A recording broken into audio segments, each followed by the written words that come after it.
Como empresas podem tomar melhores decisões? Hoje a gente tem muita informação, então como que a gente faz sentido para essa informação? Esse vídeo é um pouquinho diferente, eu trouxe aqui uma convidada super especial, a Shirley.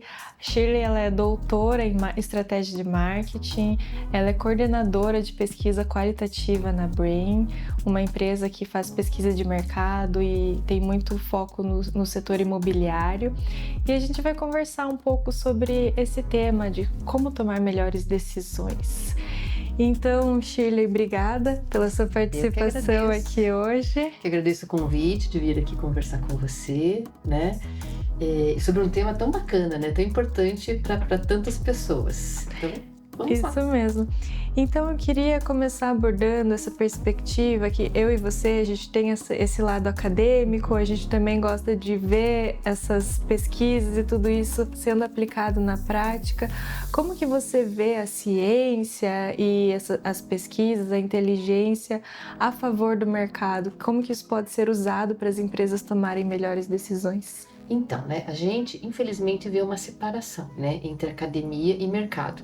Tanto é que eu sempre fui muito a favor, né, de tentar uma aproximação, né, porque os dois lados têm a ganhar, né, a gente na academia, né, com o campo, com respondentes, com teorias aplicadas na prática e a prática ali, o dia a dia também, eles podem se beneficiar dos nossos conhecimentos teóricos, né? Então eu sempre achei que os dois lados têm a ganhar, mas parece que falta ali uma ponte. A gente quando vai do mercado, vai da academia para o mercado, a gente chega assim, às vezes meio engessadinho, né? E você tem que fazer algumas adaptações, algumas concessões para você conseguir aplicar aquilo que você tem de conhecimento acadêmico no mercado, né? Isso é fato, né? Então, quando eu comecei a trabalhar com pesquisa de mercado, eu percebi isso, né? Um exemplo simples, assim, quando a gente faz pesquisa qualitativa, né? A gente tem que trabalhar com a saturação dos dados. Então, você vai entrevistando as pessoas até você obter a saturação dos dados. Quando você está no mercado e você vai fazer um orçamento para um cliente, você não pode deixar em aberto assim, né? Mas quanto que vai custar essa pesquisa, né? Então, você tem que pôr alguns limites. Então, você estipula ali um tamanho, né, de número de respondentes e, é claro, que se você não obter as informações que você precisa, você acaba buscando mais pessoas, né? E se você, de repente, achar antes, você acaba concluindo, né? Porque o seu cliente, ele pagou por aquele número de pessoas. Então, são algumas adaptações que a gente precisa fazer, né? Porque senão elas ficam inviáveis de você aplicar no mercado. Uhum. E lá na Brain, no teu trabalho, vocês fazem esse tipo de pesquisa, como eu citei, até muito para o setor imobiliário. Como que é o resultado disso? Por que as pessoas querem, né, encomendam essas pesquisas e o que isso traz de bom para melhorar as decisões? Assim, por exemplo, né? Como você falou, a grande maioria das nossas pesquisas é de mercado, 95%. Então, digamos que você é uma incorporadora, uma construtora e tem um terreno, você quer lançar um produto, quer lançar um prédio. Mas que tipo de prédio, né? Vai ser luxo, vai ser médio padrão, vai ter quantas suítes, quantas garagens. Então, é muito dinheiro investido, assim, para você pegar e lançar só no achismo. Então, eles contratam a gente vai fazer pesquisa. Nós trabalhamos com 3 tipos de pesquisa lá. Pesquisa de mercado, que envolve dados secundários, né? Então, que a gente vai ver potencial de crescimento daquela cidade, daquela região, quantos domicílios vai absorver nos próximos anos, analisa a concorrência, quanto que tem de estoque de produtos, né? De apartamentos de 4 quartos, apartamentos de 2 quartos, né? Então, a gente faz toda uma análise com dados secundários. Tem a pesquisa quantitativa, que é aquela bem tradicional de rua, né? Então, a gente determina o raio ali que a gente vai abordar as pessoas, onde vai ser lançado aquele produto e vai entrevistar as pessoas, né? Vai mostrar lá o que você acha desse produto, essa planta, esse preço, né? Pesquisa de rua mesmo, né? Leva lá 10 minutos, 15 minutos. E tem a pesquisa qualitativa, que é a que eu coordeno, que daí normalmente são para produtos de luxo ou super luxo. Por quê? Porque essas pessoas a gente não encontra na rua, né? E nem dispostas a falar com a gente, né? Ali ficar meia hora conversando com a gente. Então a gente faz uma pesquisa qualitativa que não exige uma amostra. Até porque, né? Se a gente for ver os dados demográficos, quando eu vou fazer um produto de luxo, super luxo, quantas pessoas que têm a renda para comprar aquele produto, né? Qual que é a chance de achá-las na rua? Não vou, né? Então a gente faz uma pesquisa qualitativa e vai atrás do perfil daquelas pessoas, com aquela renda, com aquela configuração familiar, naquela cidade, naquele bairro, e daí a gente conversa com essas pessoas, né? E daí mostra o futuro produto, né? O que você acha? Gosta, não gosta? Porque se imagine, né? Se a construtora ou a incorporadora lança o produto sem essas informações, o risco que ela corre, né? É muito perigoso, porque é muito dinheiro envolvido. Então, quando a gente faz a pesquisa com aquelas pessoas que são dentro daquele perfil e elas vão criticar e vão falar o que elas gostam, né? Vão trabalhar com os atributos que elas valorizam, então o incorporador ele consegue desenvolver um produto muito mais assertivo, né? Então ele vai economizar muito, né? E às vezes acontece a gente falar, olha, as pessoas não estão gostando desse produto, não lance que não vai dar certo. E a pessoa não lança porque... E economiza milhões de reais por causa de uma decisão. Então é super importante a pesquisa, né? É essencial, eu diria que é essencial.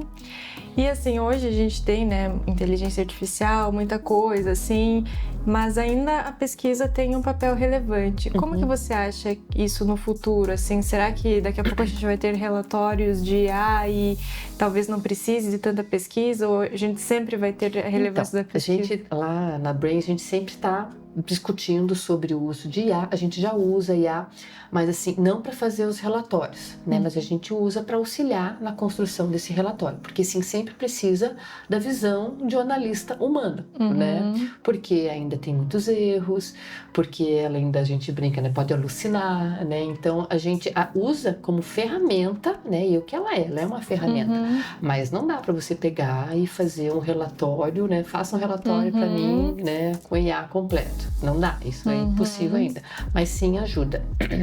E a gente também, assim, tá fazendo alguns testes de criar algumas personas, né, de IA, que seria um complemento, né? Ainda não tem qualidade suficiente para fazer uma pesquisa com essa persona, mas que pode complementar, ajudar nas análises, né? Então, criar uma persona sintética que pode ajudar-nos a responder os relatórios pra gente. Legal, que Então, legal. a gente também tá trabalhando nessas frentes, né? Eu acredito também que mesmo assim, né, que a gente tem a evolução disso, a questão da alucinação, ela ainda vai continuar, né, a gente sabe. E além disso, a pesquisa ela traz conhecimentos novos, né, também, porque a IA ela acaba utilizando Tanto dentro dela, a gente tem essa preocupação dela ficar dentro dela mesma. Então, hipoteticamente, digamos que a gente tem um banco de dados enorme, né? Então a gente cria algumas personas e daí, ok, vamos utilizar essas personas. Só que se elas não forem abastecidas com pesquisa real, com dados reais, elas vão ficar ali, naquele ambiente hermético e, tipo, vão perder o que está acontecendo fora dali, as tendências novas. Porque, assim, o gosto, a opinião do consumidor, ele vai mudando ao longo do tempo. Então, sempre vai ter que ser abastecida com conhecimentos novos de pessoas reais. Senão vai colapsar em algum momento, né? Não vai fazer sentido. Sim, concordo. E Shirley, você estuda muito com neuromarketing também, né? Sim. Como que você vê essa questão das emoções, da emoção versus razão na tomada de decisão, assim? O que a ciência diz sobre isso? Então, tem uma frase que eu adoro, né? Que a gente usa muito em neuromarketing. Que a gente pensa que nós somos pessoas racionais que se emocionam, e ao contrário. Nós somos pessoas emotivas que raciocinam. Então já tem vários testes, várias pesquisas mostrando que quando a gente toma uma decisão, a gente toma primeiro baseada na emoção, né? E claro, daí isso de forma inconsciente, e depois a gente acaba racionalizando para justificar aquela tomada de decisão. Mas a decisão ela é tomada de forma emocional, sem a gente perceber, né? Então isso já foi mais do que explicado, mesmo decisões assim, tipo como a compra do imóvel, né? Que é uma decisão assim, né? Que envolve bastante pesquisa, tempo, né? Alguma coisinha lá no fundo, né? Pega na emoção, ou que lembra, sei lá, perto da casa da minha avó, na verdade, e tudo assim de forma inconsciente, né? Você vai justificar, não, porque essa é a melhor opção por causa do preço, mas lá no fundo a gente já tomou uma decisão antecipada. Nossa. E todas as decisões são assim, né? Até as mais racionais. E vocês utilizam disso, dessas emoções, como você citou, mora perto da casa uma casa perto da casa da minha avó e tal.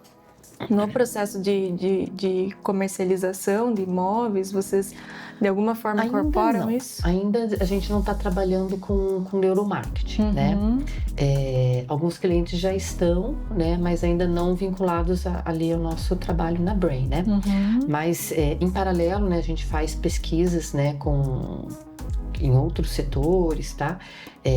Né, uma parte minha de consultoria e que daí a gente já faz algumas pesquisas baseadas nisso. A gente consegue, porque assim, barateou muito as ferramentas, porque antigamente para você fazer uma pesquisa em neuromarketing era muito caro, né? Então você precisava de equipamentos, que são os mesmos equipamentos hospitalares, né? O eye tracking, que é aquele óculos que coloca para ver onde a pessoa está olhando e tal, era muito caro. Agora a gente já tem tecnologias que você faz com o próprio celular do consumidor. Então você pode fazer uma pesquisa de neuromarketing, por exemplo, eu posso pegar um vídeo, né, sei lá, uma incorporadora vai lançar um produto e a gente pode pegar esse vídeo, mandar para alguns clientes, né, para eles analisarem, olhando pelo celular, e a gente saber em que momentos do vídeo ali que ele está prestando mais atenção, que momentos que ele divaga, que ele para de prestar atenção, que momentos que ele gosta. Então, a gente consegue fazer ajustes, né, utilizando pesquisa de neuromarketing nesse vídeo, né, por exemplo. Ainda a gente não colocou em prática, né, mas é uma possibilidade. Uma outra questão, Shirley, é que eu vejo que tem uma dicotomia também entre pesquisa e experimentação, né? Tem uma galera que fala, não, vamos experimentar, vamos colocar e vamos ver o que acontece, e tem outro que fala, não, vamos com cuidado, vamos pesquisar, vamos entender. Você vê que isso é uma dicotomia? São dois polos ou existem convergências entre eles? Eu acho que é uma dicotomia, porque assim, ambos vão trazer informações, né, que o gestor, que o empreendedor precisa, né? É claro, isso depende muito do setor, né? Por exemplo, no setor imobiliário, é complicado você fazer um piloto, né? Você vai gastar muito. É claro, você faz um tipo de piloto quando você faz ali um apartamento decorado, tá? É um tipo de piloto, na verdade, né? Mas não é o produto em si. Mas eu acho que a questão, né, da experimentação, ela, né, pensando nos produtos de modo em geral, ela é super válida, né? Ela não pode um desmerecer o outro. E por outro lado, a pesquisa também, né? Eu acho que os dois são complementares, na verdade, né? Quando há a possibilidade de fazer as duas coisas, né? Você testar. Eu não vejo separação, na verdade, entre elas. São formas diferentes de você obter conhecimentos. E quando que você diria, então, que são os melhores momentos, os momentos ideais para uma empresa fazer uma pesquisa? Então, a gente se depara lá na Brain com uma situação assim. Tem clientes que estão muito crus, né? Não tem nada praticamente, e tem clientes que já estão com o produto bem avançado. Eu acho melhor quando está nas fases iniciais, porque dá tempo de você ainda alterar alguma coisa. Agora imagine, você já está com o teu prédio já lá sendo levantado e daí durante a pesquisa a gente descobre que tem uma falha grave ali na planta, que as pessoas observaram. O que você vai fazer? Não tem mais o que fazer, né? É claro, né? Alguma coisa sempre dá para você utilizar. De repente, então, você vai tentar minimizar aquilo de alguma maneira, ou na comunicação, ou ali na própria, sei lá, decoração, quando for por mobília, né? Alguma coisa você consegue fazer. Mas é muito melhor ainda quando você está em construção, que daí você consegue refazer aquela planta, por exemplo, né? Então, eu sempre acho melhor quando é ainda numa fase inicial. Quando é muito, muito inicial também não é tão bom. Por quê? Porque a pessoa não tem informações ainda. Quanto que vai custar? Eu não sei, né? Tipo, tá muito cru ainda. Então, é bom quando ali o gestor, o empreendedor, ele já tem uma noção mais ou menos, né? Um direcionamento, que daí a gente testa aquele direcionamento. Quando é muito, muito aberto, a gente até sugere lá na empresa, para daí a gente tem uma pesquisa que se chama vocacional. Então, por exemplo, você tem um terreno, você não tem a mínima ideia do que você vai lançar lá. Daí a gente faz uma pesquisa vocacional para te dar orientação de que você deve lançar naquele terreno, né? E daí, a partir daí, sim, a gente pode fazer uma pesquisa qualitativa. Então, a gente acha que tem que lançar assim, assim, assim. Daí, então, eu vou pegar essa configuração, daí eu vou testar com as pessoas, né? É o mais adequado daí.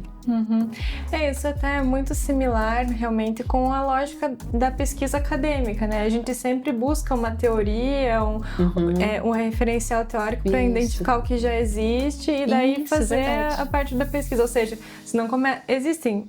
Claro, métodos que você começa, né, sem esse referencial, teoria, né? Mas, via de regra, a gente justamente, né, faz essas hipóteses iniciais para depois testá-las. É o que acontece também na prática. Né? Então, quando você faz esse vocacional, daí vão ter algumas respostas, né, olhando a concorrência, o que tem em volta, né, como é que está o crescimento da cidade. Então, a gente vai ter um direcionamento e depois, daí, a partir dali, a gente daí vai para a pesquisa tradicional.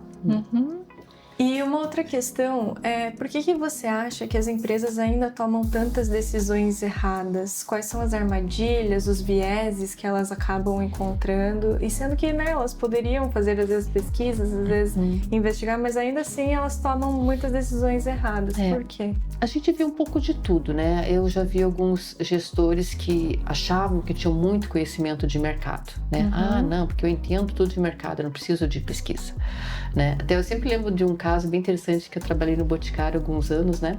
Isso há muito tempo atrás, né? E daí a gente tava ali num time de lançamento e tal, e daí ia lançar um produto para adolescentes, uma maquiagem para adolescentes, uma linha. Daí a gente chamou algumas agências para fazer ali a embalagem, a comunicação, e daí ali o time reunido falou, não, vai ser esse aqui, porque esse aqui tá melhor, tal. Até que alguém, né, teve a brilhante ideia, que tal a gente ver com as meninas, com as adolescentes? Vamos fazer uma pesquisa com elas? Nossa, a gente fez a pesquisa e deu um resultado completamente diferente do que a gente, tentando pensar como elas escolheria. Né? Então é isso, né? Às vezes, por mais que o gestor, o dono da empresa, ele queira se colocar no lugar do consumidor dele, né, e formatar aquele produto, ele corre muito risco, porque ele não é, né? Ele tem um viés muito grande também. Então, assim, a pesquisa, ela é essencial. A pesquisa com o público que vai usar aquele produto, né? E assim, para evitar prejuízos mesmo, né? Porque eu já vi alguns gestores, não precisa, né? Eu sei o que é, e de repente vai lá e não dá certo, né? E isso é legal também de tentar olhar diferentes fontes, assim, né? Por exemplo, que nem ali você citou o grupo de foco. É o comportamento real das pessoas, né? Você observar isso. Já que às vezes o que uma pessoa fala, nem sempre ela faz aquilo que ela fala, né? Então, observar os comportamentos e usar tudo isso para triangular, para ter mais confiança, geralmente vai trazer as melhores decisões. E aí é um negócio legal, voltando ao assunto do neuromarketing, porque a gente tem muita preocupação com o viés do respondente, né? Então, e o neuromarketing, ele também tem um lado muito bacana, porque ele tira esse viés. Né? Porque a gente fala, né? As pessoas, às vezes, elas falam uma coisa e fazem outra. Né? Às vezes porque mente mesmo, às vezes porque não quer ser inconveniente, quer ser agradável, né? Com o pesquisador, com a empresa que está fazendo a pesquisa. Às vezes nem ela sabe, né? Ela sente as coisas, mas ela não sabe expor. Então, quando a gente usa o neuromarketing, não tem como enganar, né? As ondas cerebrais, você não consegue manipular. O teu olhar, você não consegue manipular.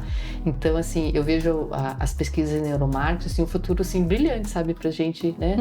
Futuramente, quando for mais acessível, mais conhecida, né? A gente conseguir tirar esses vieses, né? E realmente entender o que o consumidor quer, o que ele gosta. Porque tem muita gente que tem medo, né? Não, vai manipular, vai fazer um botão de compra na minha cabeça, né? Tem muita gente que tem medo, né? Porque é uma coisa nova, né? E, na verdade, não. A gente quer descobrir realmente o que o consumidor gosta, porque às vezes nem ele sabe o que ele gosta, né? Ele não consegue expor.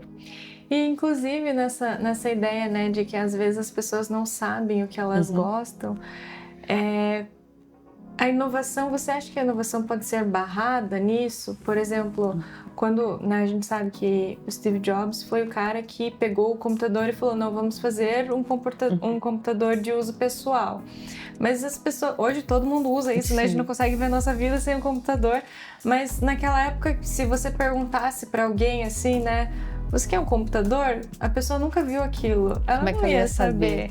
Então, como que a gente pode navegar nessa ideia de inovar e perguntar, uma pesquisa, mas se é algo novo, como que a gente lança isso no mercado se as pessoas não sabem? Tanto é que ele falava, né, que o consumidor não sabe o que ele quer, né? Que ele que sabia, o consumidor não sabe de nada. Eu acho que tem a ver um pouco com a observação que a gente estava falando, né? Então, como eu venho de uma formação de design, né, então a gente acredita muito nisso no observar, né?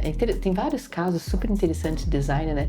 Que, por exemplo, alguém viu a pessoa, como é que era? Borrifando, usando o... Como é que fala? Borrifador de vidro para limpar o chão, né? Para coisa que ia no chão. Daí alguém teve a ideia, então a gente pode pôr um produto de limpeza para chão com borrifador, né? Então, esse tipo de observação, né, que a gente tem, daí tem ideias, tem insights. Sim. Então, é isso, é conhecer profundamente o seu consumidor, observá-lo, não perguntar só diretamente, porque pode sair alguns insights daí, né, para inovações, que é assim que funciona. Quando você observa, provavelmente o Job deve ter pensado, vendo, sei lá, alguém, né, carregando as coisas e pensando, meu Deus, mas é muito grande esse computador, não tem como carregar de um lado pro outro, quem sabe se ele fosse menor, a pessoa tem em casa. Porque às vezes a pessoa não sabe o que ela precisa, mas existem os sinais. A dificuldade. Existe a dificuldade, a dor, os sinais, né? O que está acontecendo ali, como que ela está solucionando. Tem muitos casos desses que você citou de produtos que surgem sem querer, né?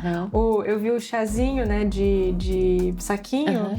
Também, a invenção era o saquinho para guardar as ervas, mas você tinha que fazer o chá tirando ali e usando só as ervas. Só que ele começou a perceber que as pessoas usavam o saquinho para pôr no chá. E aí virou, então, tem muita... O post-it também.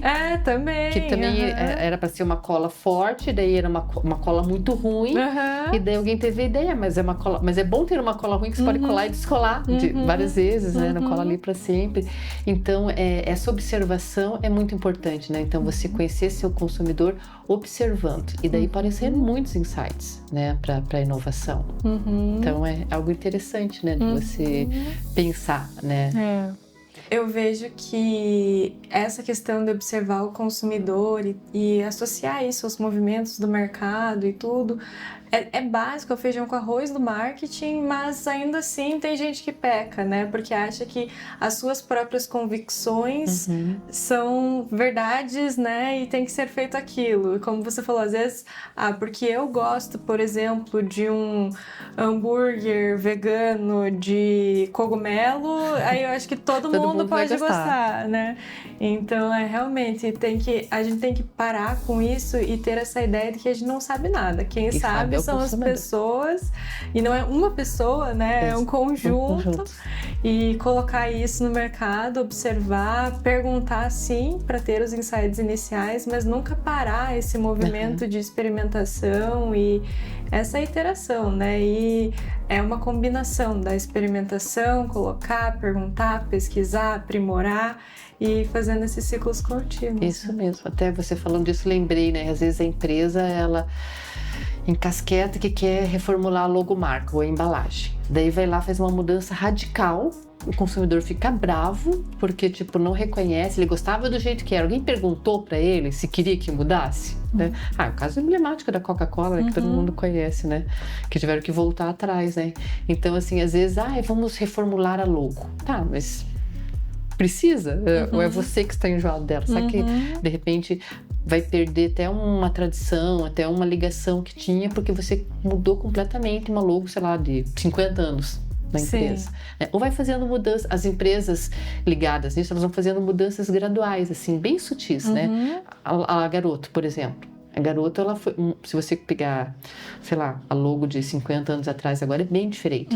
Mas a gente não percebeu, porque ela foi mudando Aos O pouquinhos. leite moça, a mesma também, coisa, uhum. assim, né? Eles vão entendendo. Hoje as logos em geral são mais clean, então eles foram fazendo esse movimento aos poucos, mas como você falou, não dá pra perceber, Não dá pra né? perceber. Uma da outra é bem diferente. Não mas... choca, né, o consumidor. Até porque tem um elemento muito importante que é o da familiaridade, né? Então, uma marca consolidada como uma Garoto da vida, Leite Moça, o público já conhece. Exatamente. Se do nada aquela marca ali que é azul aparece laranja, vai achar que é outro produto. É uma outra marca. Você vai ter que construir tudo de novo aquele caminho. Né? Exatamente.